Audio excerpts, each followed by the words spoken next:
je revois mes connaissances sur la préparation d'une solution par dilution. Diluer, qu'est-ce que cela signifie? Diluer, cela signifie diminuer la concentration. Et comment fait-on? On ajoute du solvant. La solution la plus concentrée est appelée la solution mère. La moins concentrée est appelée la solution fille car elle est obtenue à partir de la solution mère. Au cours de la dilution, le volume augmente et la concentration diminue. Mais qu'en est-il de la quantité de matière? Comme le nombre de molécules de soluté ne change pas lorsqu'on ajoute du solvant, la quantité de matière se conserve. Et le facteur de dilution, à quoi sert-il? Lorsqu'on dilue 10 fois ou lorsqu'on réalise une dilution au dixième, cela signifie que le facteur de dilution F est égal à 10. Si la concentration de la solution mère est de 2 mol par litre et le facteur de dilution de 10, quelle est la concentration de la solution fille? Il suffit de diviser par 10 la concentration de la solution mère, soit 0,20 mol par litre.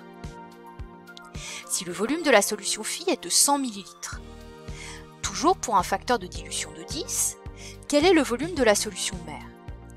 Là encore, il faut diviser le volume de la solution fille par 10, soit 10 ml. Pour résumer, pour un facteur de dilution de 10, pour passer de la concentration de la solution mère à la concentration de la solution fille, on divise par le facteur de dilution. Pour passer du volume de la solution fille au volume de la solution mère, on divise par le facteur de dilution. Donc, le facteur de dilution est le quotient des concentrations ou encore le quotient des volumes. Prenons le cas concret où l'on désire préparer un volume de 100 ml de solution en diluant 5 fois une solution de concentration 0,50 mol par litre. Dans le laboratoire, quel matériel doit-on choisir? Il faut d'abord une pipette jaugée à 1 trait ou 2 traits et une propipette. Il faut bien évidemment la solution mère et des béchers pour verser la solution mère que l'on ne prélève pas directement dans le flacon et pour verser l'excédent de solution. Il faut une fiole jaugée et de l'eau distillée. Quelles sont les étapes du protocole?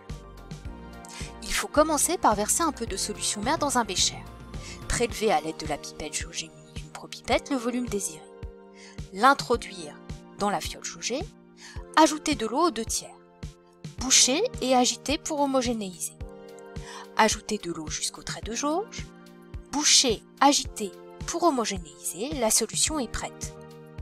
Mais quel est le volume de la fiole? C'est facile.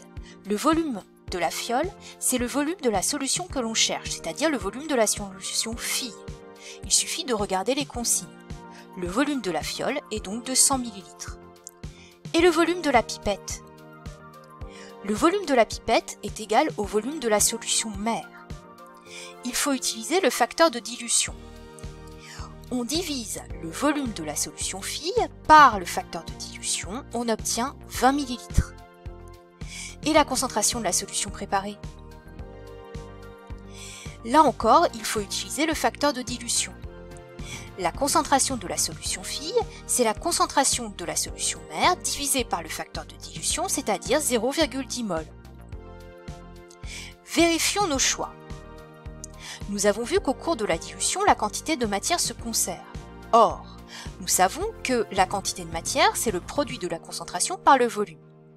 Pour la solution mère, après avoir converti le volume de la solution mère en litres, on trouve une quantité de matière égale à 0,010 mol.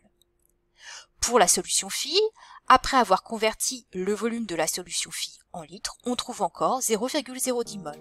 Nous avons bien choisi le matériel. Vous êtes maintenant prêt à réaliser une solution par dilution.